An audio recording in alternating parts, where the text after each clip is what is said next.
municipal arrear debt grew by 7.3 billion rand to 35.3 billion rand, and that number has since the end of the financial year increased further to about 39 billion rand. So clearly a solution to non-payment by certain municipalities is a priority for the political task team led by Deputy President Mabuza. All right, good to have you with us tonight on this Monday. I am Thabo Mdluli. There you are, municipal debt highlighted as one of the challenges facing the municipalities in the country. Eskom, during the Power Utilities financial results, announcing that the year ended March 2021, the CEO Andre de Ruyter stating that the arrears have swelled by 26% to 35 billion rands, adding that it was a priority to solve the impasse with the biggest offenders. Today, on the mayoral roundtable, we're talking about the rising municipal debt and what needs to be done to manage it. On my panel tonight, I'm joined by the City of Ekurhuleni Mayor Mzwandile Masina, City of Tshwane Mayor Randall Williams, City of Johannesburg Mayor Jolodi Matongo, as well as Emfuleni Administrator for Service Delivery Salas Zimu. To be a part of this conversation tonight, send us your questions and comments on 072-110-5584, or you can tweet us at Newzroom 405. Honourable Mayors and Administrator, good evening. Thank you very much for your time and joining us tonight on In Focus. Thank you very much. The extent of municipal debt, the COCTA Minister, Dr. Nkosazana Dlamini Zuma, in one of her address, placing it at 53 billion rands, between 53 billion rands. That's money being owed to debtors, a chunk of it being owed to Eskom as well as to water boards. One of the biggest offenders is the municipality of Emfuleni. If you look at the ratings, Africa rating on financial sustainability, placing that municipality the lowest. I think 4 out of 100 is what you managed to score. Administrator, paint a picture for us of whether or not that situation is improving. Good evening, Mr. Mdluli, honorable mayors, good evening, and to your viewers. Service delivery is something that cannot be stopped. Yes, there are challenges. Emfuleni in particular is under Section 139 of the Municipal Finance Management Act, which was instituted by MEC Maile for the sole purpose of taking back Emfuleni to be financially sustainable. So it has to be sorted out. Good resources that can sort it out has to be put in place. Financial, human capital resources, everybody. It takes all sides, including the customers, the suppliers, all the businesses must be playing a key role. It's one of those key municipalities in Gauteng where, if you look at the industrial center, it's probably just after Ekurhuleni. So it's very key for employment purposes. It's very key for ensuring that the economy of the province is sustained. So hence it had to be put under Section 139 to be corrected. A very lengthy Section 139 with no improvement. In fact, you're swimming in debt with a deficit now rising up to 1 billion rands in 2020. What are you doing first to cut your expenditure, right, particularly versus your growth rate? Look, yes, the period from 2018 has had different people been brought in as administrators. But there has been visible service delivery on the ground. There has been stricter expenditures been put in place. There is a team administrator for finance whose daily job is to ensure that she is reducing the unnecessary costs.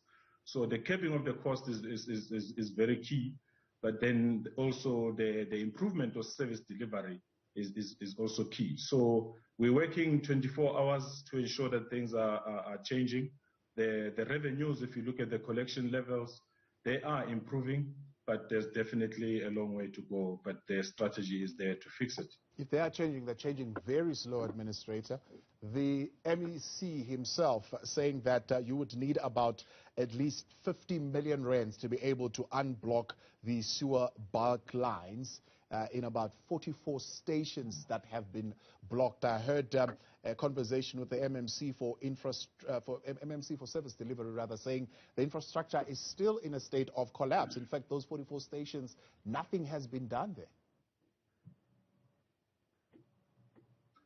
Yeah, look, if you look at the time that the latest administrators came in, which is about 30 months, there has been a lot of improvement on the sewer side. What improvement? That's what I'm asking you. You're saying there's been a lot of improvement. You're not stating the specifics of what that improvement is. Module 5 of Sebokeng wastewater plant has been improved. It's been completed now. It can now take up to 80 million liters of sewer per day. It was not like that when we got there. If you look at pump stations that have been fixed, we mentioned 44 pump stations, you're right. There's 40 sites with 44 pump stations. There's a lot of pump stations at DWS through the intervention of Section 63 that is improving, and that is not going to stop. There's capital been allocated to it. Yes, it took a lot of time, Mr. Mzuli, to get to where it is, and it won't take just a night to fix. What is the capital being invested in there? How much money have you put in? Already 400 million has been put for sewer only. We are working on a 1.9 billion capex budget for the water unblocking. That covers both sewer and water unblocking. It's a program of about 3 years, which will take about 7 billion in total. But that's not from Emfuleni. It's money that's coming from national, because national had to come in through cabinet approval. And how long is that process going to take? It's a 3-year program. The unblocking happens every day. The main pump stations will take longer if we go the route of capital expenditure, where we have to replace them. But if we have to repair and maintain them, that would take a shorter space of time, and that's what we are targeting to put in place. The consultants are already appointed. Many contractors, about 14 of them, are already appointed. So more contractors on the electrical and mechanical will be put in place. The 13 that are appointed currently are mainly for civil works. A lot of pipelines had collapsed. A lot of bad planning from even private developers that have been building RDP houses at wrong places on top of existing pipes. So there's been a lot of bad planning that has to be corrected. But the work has started. If you visit the site, you'll see the work has started. I'm going to come back to the work that has been started, but let's talk about that 1.35 billion rands with 2.5% interest that you have now been effectively successfully sued for, that you need to pay Eskom. How are you going to pay that? Yeah, look, it's a debt that comes a long way. It's a summary judgment that has been there, I think, since 2017, 2018. There's been a lot of interactions, Mr. Mzuli, with Eskom. And unfortunately, Eskom took the route that it has taken outside the IGR, which is legislated. But yeah, there are other processes. It's a summary judgment. There are processes that we will take. We are considering everything with the legal team. We won't let it lie down like that. Quite interesting that the same time, a few days after, then Eskom writes off the debt of Soweto, 5 billion. Yeah. For the same reasons that they probably would have been given by Emfuleni. Let's talk to those issues. Two mayors here who essentially are doing much better with Eskom. Mayor Masina, I think you only owe 8 million, according to the stuff that I've seen. Maybe you've paid it up. Johnny D. Matonga, Johannesburg, being cited as one of the most up-to-date metros, certainly in the city of Johannesburg. Mayor Masina, I think your strategy is you pay up front, right? Yes, we are paying Eskom upfront. We just have a slight problem that we have been reporting on over time.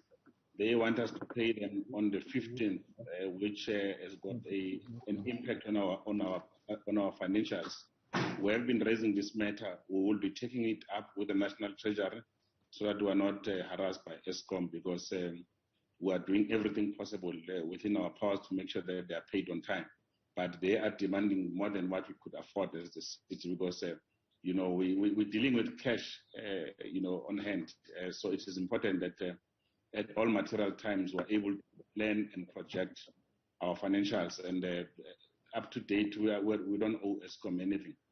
But I think we're being harassed by them, and this matter we've raised it with Mr. Directors, that we've got to honor what the MFMA says.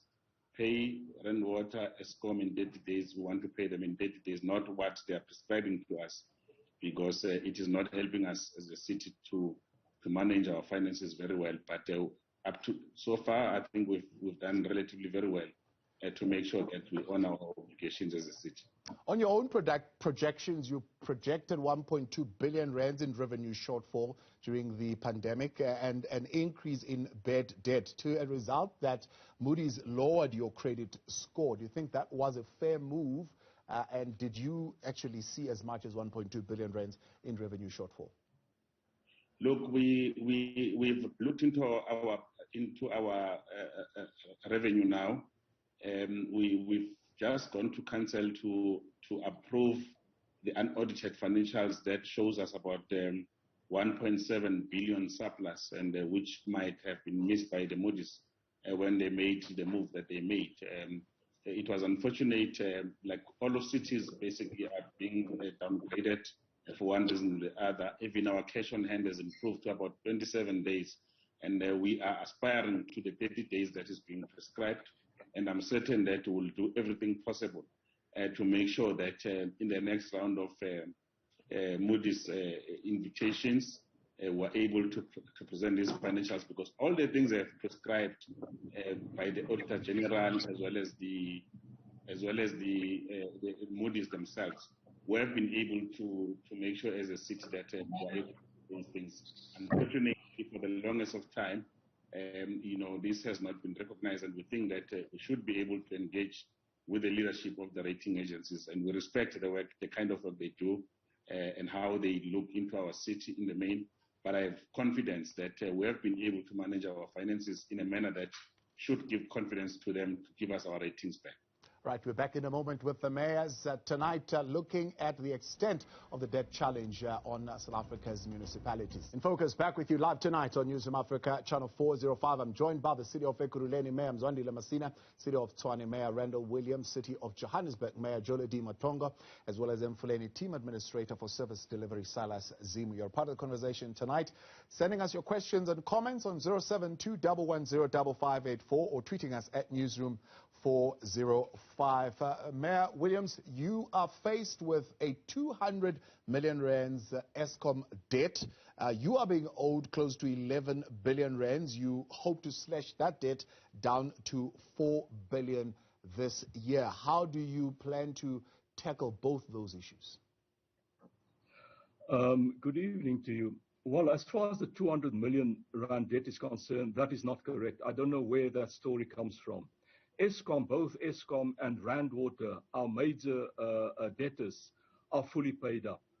Now, as far as a 1.4 billion rand debt owed to the city by government departments in other spheres of government, we have taken strong measures against some of them. So we have been getting money in from the South African National Defence Force, from Public Works, from DIRCO. So we're also pursuing other municipalities that we provide services to. And what we have done since we've come in November, after we were placed under administration, our debtors book grew from 12 billion to 18 billion. 30th of June last year, the administrators left us with a 4.3 billion rand debt. And there was a deficit on that particular financial year, 4.3 billion. When it came to January, we did an adjustments budget because of lower revenue collection. We then cut our budget by more than 2 billion. And we increased revenue collection. Under the administrators, they collected 2.2 to 2.5 billion a month. Since July of this year, July, August, We have been collecting on average more than 3 billion rands a month, and we will continue to do so for the rest of the financial year. So we really have implemented strict financial management measures, and we will be very hard on our debtors. And we're also changing the system. We actively doing away with postpaid meters, electricity meters, and we're installing prepaid meters. So instead of consuming our services and then paying us afterwards, and obviously that's where the problems come in with bad debtors, we now get paid up front. And the same what we're doing for electricity, we will also be introducing in the near future, we will also be introducing prepaid meters for water. So you can see we're turning this city around. And 30th of June this year, we reduced the 4.3 billion rand deficit that was left last year. We reduced it to 914 million rands. And we foresee by the end of this current financial year, we will have a surplus on the budget. So you're telling us that your strategy to fast-track the prepaid meters installation is going unchallenged and successfully at this point? Yes. For the majority of people, yes, there are a few of the residents that have refused access to their properties. But the law is clear. In terms of the Municipal Structures Act, we can determine how we deliver the services. So there are several things that we can do to provide the service. And that's very important for us, because already the bad debtors book that was standing at 18 billion in November, we've reduced it to 16 billion. What is keeping your creditors from demanding the total money being owed on demand, particularly since your credit rating has also gone down at least 4 notches from B1 to about CAA2? Well, yes. I mean, if you leave a 4.3 billion rand deficit on a particular financial year, 30th of June last year, and because you've left that deficit, then for the following months, you then enter short-term loan and raid the reserves of the city to pay salaries. That's exactly what the administrators did. They left us with massive debts. And that 750 million, for example, short-term loan that they borrowed last year to pay salaries, we then had to pay it off in June this year. So we are paying our creditors. So we know how to manage our finances. So you have paid up that 750 million. There is no chance or danger of a default? No, it's already been paid to ABSA. And what does that mean then? I mean, how do you do all this? I mean, essentially it means you have cut somewhere to be able to pay that, right? How does this impact on service delivery? You're able to do all this without disrupting service delivery? Yes. What we've done, we've exclusively concentrated on our basic service delivery and also the necessary capital infrastructure projects. We've concentrated on that. So we've done away with all the luxuries. Not a single official has been traveling overseas, which used to be the norm. Every month, millions of rands would be spent on overseas traveling. You have all these meetings at outside conference centers and what they call team building and stuff. We've done away with all of that. The councillors used to enjoy 2 massive dinners for the day, breakfast and lunch, and sometimes even a supper at night. We've done away with that. Now we restricted to a very light breakfast, and if not a light breakfast, we restricted to a very light sandwich-based lunch. So we've done away with all those excesses. Expenditure cuts, one would say, of travel and so forth would have been quite easy in a time of a pandemic, isn't it? Because, everybody was doing Zoom meetings and staying at home, and nobody would have been able to travel anyway. Would those kind of cuts be sustainable going forward?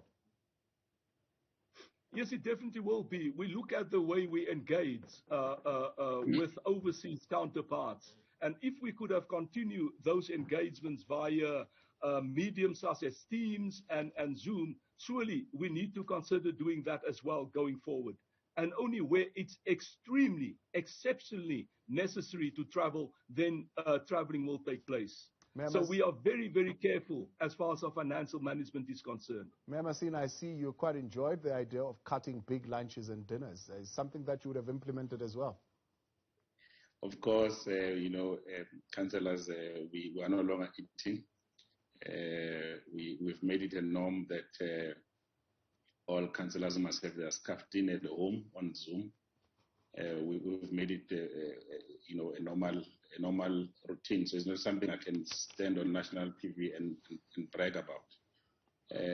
What we have been able to do, as a city, we have been able to repay about 2.4 billion of the previous in the previous year using our sinking fund to make sure that we honor our obligation, but equally also reduce our borrowings from about 9 billion rand to about 4 billion to make sure that the capital expenditure is well manageable given the conditions that we face as a city. Right. So we have been generally financially prudent as a city to make sure that everything that we do conforms to the norms and standards as prescribed by the Costa, national particularly, Mayor, pointing out your inadequacy, particularly when it comes to property rate assessments. I'm going to come to that in a moment, but I want to bring in the Mayor of Johannesburg. You have 170 billion rands backlog in repairs, yet you have managed to slash close to 16 billion rands in bad debt.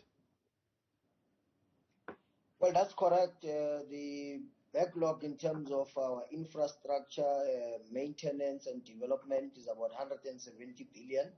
We had started before 2016 a program to repair our infrastructure, to expand it and to maintain it, looking at a 10 billion rand capital budget per financial year. But with the advent of 2016 and the government that came in at the time, that program of infrastructure development did not continue. We are now ramping up the project of infrastructure development, maintenance and repairs. We have moved from the previous financial year of a capital budget of 7.6 billion. We are in the current financial year investing 8.1 billion rand in terms of our capital expenditure to deal with infrastructure backlogs. But remember, the challenges are also very many. Whilst you're saying we've got a backlog, there are new people coming into the city, about 10,000 people coming into Gauteng, and Johannesburg gets more and more of those people, about 5,000 of those coming to the city of Johannesburg, rising levels of informality, the increase in the informal settlements that we have, and those people who are in those informal settlements tapping illegally into the infrastructure and so on. So it creates more problems. Whilst you are trying to solve the problem with infrastructure investment through your capital budget, but as more and more people come into the city, the reliance and the dependency on the infrastructure gets saturated. So you've got to look at different ways of how we deal with the problem, looking at partnerships with the private sector who can come in, partnerships with development finance institutions that can come in and help us, because if you understand that we have got a backlog of 170 billion rand, it's not going to be possible for government to solve the problem on its own. How are you solving it as government? I mean, your best is at raising tariffs for water and sanitation. What are the other supplementary revenue sources that you are currently looking at, except for service fees, except for borrowing, or except for transfers that come from government? This is one of the areas that many of the municipalities have been pushed on to say, come up with better supplementary revenue sources that would help with issues like the 170 billion rands. When we come back from the break, I'll give you an opportunity to respond to that and get to the other mayors as well. Tonight on In Focus, the extent of the municipal debt challenge in South Africa with the mayors of Ekurhuleni, Tshwane as well as Johannesburg City, and the administrator at the Emfuleni municipality, one of those municipalities being, of course, challenged by a number of administrative issues under a Section 139 at the moment, and the MEC looking very closely at assisting that particular municipality. Before the break, Mayor Joladi Matonga is talking about you are, at one hand, writing off debt. On the other hand, you've got a backlog of 170 billion rands. On the other hand, you are raising tariffs for water and sanitation. Cockner says you look at your cost of administration versus your cost of delivering core services. Cost of administration is too high, making the residents of Johannesburg pay for the fact that you pay your administration way too much. Why are you not narrowing things down there? Well, it's quite correct. It's unfortunate that we have got a problem of the rising costs, operational costs, which are as a result of the government of the DA and the EFF in their coalition. Because if you look at the situation, the capital, the operational cost, especially in terms of human capital, more and more people were employed in the city, especially through the insourcing program, which was not thoroughly thought through, which ballooned the cost of the operational cost of the city. So we are not in a blame game, but we need to deal with the problems to say how do we then ensure that we deal with the problem of the costs that we have. I think we must correct the issue of the rates and taxes. If you look at our previous financial year and the current financial year, we have not increased in a manner that suggests that we are an insensitive and unreasonable government. If you look at our property rates, in the previous financial year, the percentage increase was 4%. In the current financial year, we dropped it down to 2% because of the outcry by the communities and the ratepayers. If you look at water and sanitation, the increase has been about a 1% increase from the previous financial year, because we've got to understand, we've got to buy water and electricity from Rainwater and the ESCOM, and then we've got to distribute to the residents. So we have not done what we usually do, to put a markup cost to the residents in terms of the payment of the water and electricity. So we have been very reasonable in the way that we are dealing with the issues. But I think what are the things that we are doing to deal with the problem that we have? We've got a program that is in place, which is called a stand-by-stand audit, where we have found that in terms of our land information system, there are a number of properties that are not in the city system, which means that in terms of our system, you find that when you look at our system, you are told this is a piece of land that is vacant, but when you go on site, you get to know that there is a townhouse complex that has been built that is in existence there for a number of years. So those people are not in the system, they are not paying for property rates, they are not paying for all the other services like water and electricity and all of that. So this project is helping us to bring in the revenue that is required so that we deal with the problem of the infrastructure backlog, identify those that are not in the system, bring them in so that they are also being charged necessary rates and taxes. We've got a program that we are working on now, which is called the Land Value Capture Program, where we are saying there's land in the hands of the city to the value of about 20 billion rand. How do we then work collaboratively with the private sector to ensure that we release these massive land parcels to the private sector on lease arrangements so that those pieces of land can be used by the private sector to put up industries and all of that, that in turn generate jobs, but also as those industries operate from there, we're able to generate the necessary revenue in terms of property rates and taxes, so that the city can be assisted. We are looking at the outdoor advertising space to ensure that, our calculations are saying we are supposed to be generating about 100 million per annum in addition to what we are generating now in terms of additional revenue, so that we don't burden the residents, we don't increase the rates and taxes on an annual basis unnecessarily. Mayor Masiane, let me come in here, I beg your pardon. Isn't that the same program that you attempted in Ekurhuleni as far as agricultural land parcels were concerned? Reports that I read on one of the publications saying the uptake was slow. I don't know if it has improved and whether it is indeed the correct answer to the situation of supplementary sources of revenue. Yes, it's almost something similar, but I must just state that we've got other revenue enhancement innovation projects that we are undertaking as a city. We have appointed about 46 companies to bring different ideas on how we can generate new sources of revenue in the city. We've also have gone ahead, even before national, included on the independent power producer project, to make sure that we appoint about 46 companies so that we are able to go off 10% of it, so that we are able to provide a reliable electricity supply, as you know, that we're an industrial base for the country. Yeah. All those things, how different are those independent power producers to the one that Eskom is suggesting? Well, I might not know. What I know is that as municipalities, we have been given an authority to really look into this space so that we're able to save in terms of the revenue that is generated off the grid.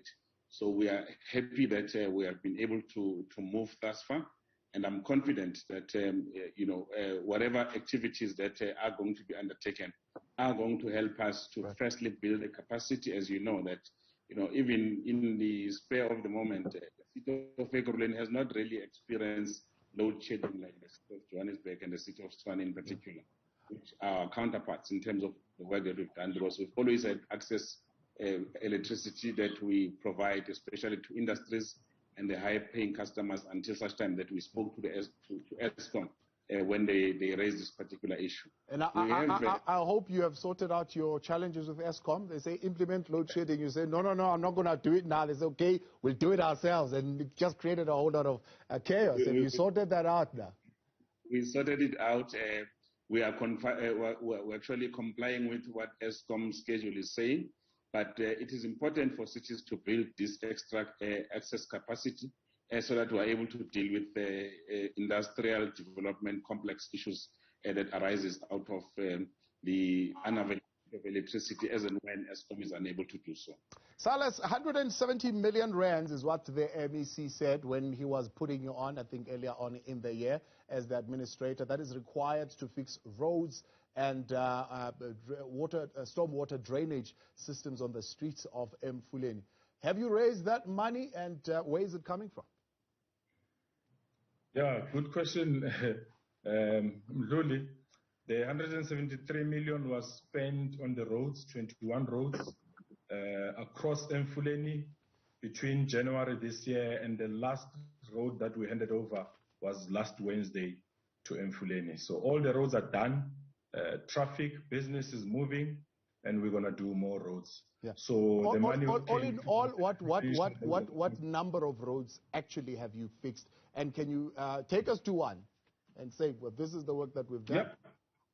Yeah, we've done 21 roads ranging from Everton to Sebokeng to Sharpeville to Bophelong to Van der Bijl Park, Vereniging, Three Rivers connecting Heidelberg and Free State. And we've done the longest road being the one connecting Van der Bijl Park and Vereniging Hoekop Road. They're done. Come, let's drive them anytime. Fantastic. No, we'll take you up on that, certainly. Very little, Silas, is being done as far as consequence management. Faith Mutambi, chair of the portfolio committee, raising this particular issue on their oversight visit to Emfuleni. At the heart of the problem of irregular expenditure, now amounting to close to 1 billion rands, is the question of consequence management. What is being done? Who is being held accountable? How much money is being recovered? Look, you're right, and we're all not happy with the consequence management up to now. As administrators, anything to do with human resources is not part of what we are doing, but we are engaging Emfuleni Mayor, the acting MM, the head of HR to say consequence management has been done. The mayor has opened cases against people, and there are people that were suspended, and there's more people that would be suspended. So on the misconducts, there's definitely something that would be coming there. We've not been happy with the speed taken because it gives a wrong impression to those that have not done anything bad. It's important that it be fast-tracked. We are focusing on it. Mayor Randall, the question of liquidity, of course, pointing to a significant risk of default has been raised when we talk of Tshwane. Are you liquid at the moment? Well, we are definitely liquid every month, and that's something that we have been concentrating on, and that's why I also say, I'm sorry for my voice, we've improved on revenue collection. The most money the administrators collected last year was 2.4 billion. They range from 2.2 to 2.5 billion, in fact. So what we've done, we've enhanced our revenue collection with a number of measures. So currently we are collecting above 3 billion rands per month, and we foresee for the remainder of the financial year we will continue to do so. But it's not only about enhancing revenue collection, it's also cutting down on cost management. For example, I've looked at our financial statements for 2019-2020, and it's recorded in our financial statements that Tshwane, during that financial year, suffered water losses of 1 billion rands. Because what it means is we pay rand water for all the water that we use up front. And then from our reservoirs to the residents along the way, 1 billion rands of water gets lost after we've paid for it. So I'm engaging with development finance institutions. We've put forward proposals to National Treasury to really refurbish our infrastructure as far as water is concerned. But unfortunately, a national government is also constrained as far as funds are concerned. So we're looking at development finance institutions, see if we can get long-term loans, because the more we invest in our water infrastructure, the more money we will save. The same with electricity. I mean, there's a lot of illegal connections. Technical and non-technical losses as far as electricity is concerned is standing at 24%, which is very, very high. So that's what we need to tackle as well. And furthermore, as far as enhancing revenue is concerned, you can put more efficient systems in place. And that's why when it comes to our development application management system, we've now started introducing an automated system where processes normally would go in a linear fashion and take 47 days to be completed. Now, with it going to several people, multiple people at the same time, the same process you can complete in 4 days. So we're investing heavily into automation as well. You no longer have to wait. There's still a lot of people on postpaid electricity meter, but you don't have to wait for a meter reader to come along and read your meter. You can register on our eTshwane portal where you can perform all those actions. And you can submit your own actual meter readings to the city. So there's a number of things you can do on eTshwane. Unfortunately, to date, of our almost 900,000 account holders, only about 300,000 are registered. And we're continuously encouraging people to register more. Other areas that we can enhance our revenue, we are a very, very big property owner. When I say property, I'm referring to both buildings, residential, commercial, and also land, vacant land, even agricultural land. We own a lot. So we're looking at establishing joint ventures with private sectors. We've got the properties. We're looking to merge it with the capital that exists in the private sector. More on optimizing traditional own revenue sources from the mayors when we continue next. Plus, also we'll hear from the mayor of the city of Johannesburg about this new portal, how much they will spend on it that is going to deal with the billing crisis in the city. Don't forget, live with us tonight on In Focus panel with the mayors talking the extent of the municipal debt challenge in South Africa, placed at 53 billion rands, money owed to creditors, while the municipalities themselves are being owed close to 120 billion rands. City of Ekurhuleni Mayor Zondile Masina, City of Tshwane Mayor Randall Williams, City of Johannesburg Mayor Jolodi Matongo, as well as Emfuleni Team Administrator for Service Delivery Silas Zimu. Before the break, I mentioned, Mayor Matongo, that your MMC, speaking of a new portal to address the billing crisis, which has been in the city for a while now. How much are you spending on this IT system, and how are you certain that this is going to work? Well, let's start off by correcting the story that there's a billing crisis. We issue about 1 million statements or bills every month, and of the 1 million bills that we issue on a monthly basis, only about 5% of the bills that we issue are queried from time to time by the customers. So if you're talking about a crisis, I'm sure you should be talking about 10% and more of queries that are logged by customers in terms of the bills that they receive. So there's no billing crisis. There are continuous billing challenges. People query this and that is being attended to from time to time. But we are implementing what we call the electronic bill presentation and payment portal, which is similar to what Mayor Randall is saying they are doing there in Tshwane. I think Ekurhuleni Mayor Masina would have implemented the system long ago, which is a portal that enables me and you as customers of the city to receive our statements online. It allows us to send our meter readings online. It enables us to put in our queries if we have got a query about a bill that we have received online. But also, whilst we have, you are able to put in your query, it also allows you to track and trace progress in terms of the query that you have put in the system, but also allows you at the comfort of your own home. You don't have to go to a municipal office or one of the retail shops. You are able to pay your bill online as you receive the bill if you don't have any queries or qualms about your bill. So that's the system we're putting in place. We're spending about 40 million rand in terms of the capital side of the project, including the operational aspect of the project. And we think that is quite an important thing that we are doing. The cost is reasonable, because we could have looked at other systems that would have costed the city more than 40 million.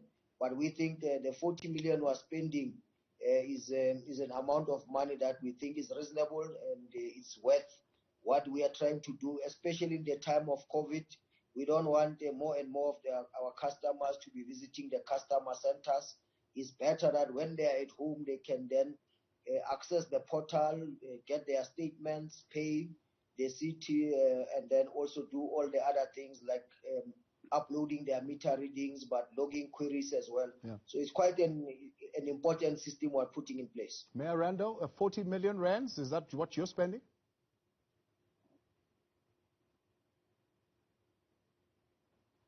You're muted there, Mayor Randall. If you can unmute yourself, please. Thank you. My apologies. We're obviously doing it at various stages. Our system is based on the SAP system, so I don't know what system Joburg or the others are using. And also there's a system that we're working with National Treasury. Everything needs to be integrated. Yeah. We were supposed to have finalized that system 2 years ago, but all the municipalities have fallen behind. Yeah. So that's what we're working towards. You know, Cocter says part of the challenge with municipalities is this inability to do a cost-sharing exercise in the same district. If clearly Ekurhuleni has applied this system, it's working, Joburg is planning on doing it, Tshwane is planning on doing it, you are in the same region, same district, so to speak. Why isn't there cost sharing amongst yourself to be able to at least maybe get the system centralized in a much more cost-effective way? Mayor Masina?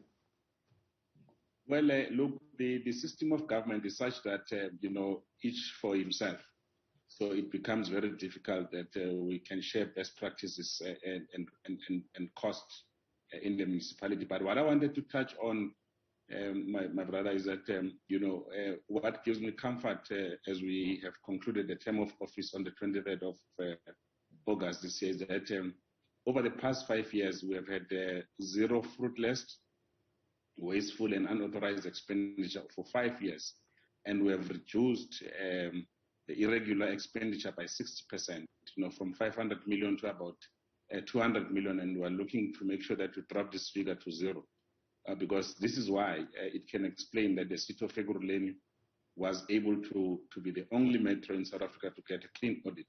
These things are critical measures on how we are able to respond as government in dealing with some of the issues that we consider to be critical in managing finances of the municipality. Because this can only be possible if you manage the limited available resources with the diligence that we have been able to do so. And I think that we are beginning to see this as a trend that, in our view, should permeate throughout the city governments as we deal with these issues. And I'm trying to say to you that if it was allowed that we share cost on certain things that are common, like M-Score and all those, including the ERP programs that we run as government, it will be easy for us to save money for government. But the system of government does not allow that. When the National Treasury looks at Ekurhuleni, they look at us as a city and what we have been able to do and how we've been able to do those things. They don't look at city region that we advocate in government, which is our political idea that is basically not finding expression in government. And I think these are the weaknesses that we'll have to sort out moving forward in government. But as cities, I think we have a very huge role to play in terms of changing the mindset of the ratepayer as well as the citizens in general on how the outlook of local government should be in the interest of ensuring that services are provided without fail by citizens. Let's quickly take some of the questions for the mayors. We have very short time, probably less than 2 minutes. We'll try and get to all of them in a moment. Khatiso in Johannesburg saying, I went to the Joburg city. I inquired about the debt rehabilitation. I was informed that I do not qualify. The reason being that my property is over 1.5 million and I was retrenched 3 years ago. Can Mayor Joladi Matonga explain what is needed for me to qualify for debt rehabilitation? Mayor Matonga? Thank you very much. It's quite an exciting program that we have as we talk about the debt owed by the citizens to the city. About 36 billion of that owed by the residents and the property owners, including business. So we have introduced a program to assist the property owners. There's qualifying criteria, obviously, for the program. One of the qualifying criteria is that your property value should not be more than 1.5 million, but also that you should be, as a household, not be earning more than 22,000 jointly as a gross income. But as you get a gross income that is more than 22,000, then the percentage of the debt that we write off is differentiated. So it's quite correct that council has approved that we will write off 50% of your debt upfront if your property value is less than 1.5 million, if your gross monthly income as a household is not more than 22,000. So ideally, very quickly, because we are out of time, Khatiso is supposed to qualify, right? Because he says his property is below 1.5 and he has been unemployed for 3 years.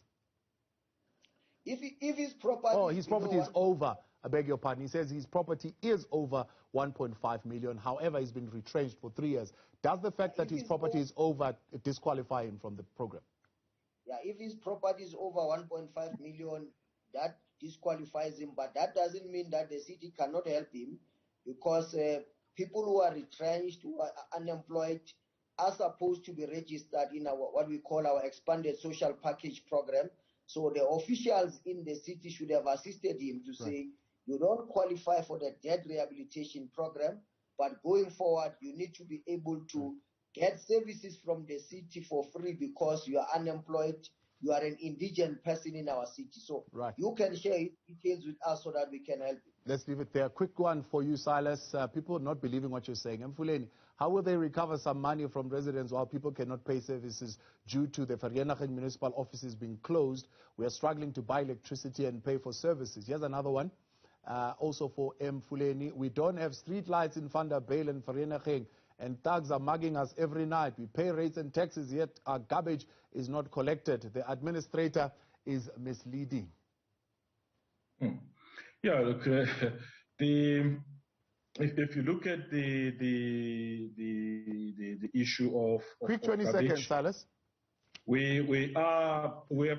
Province had bought trucks for collection of waste, which we intend to start at the beginning of October, to collect waste once a week.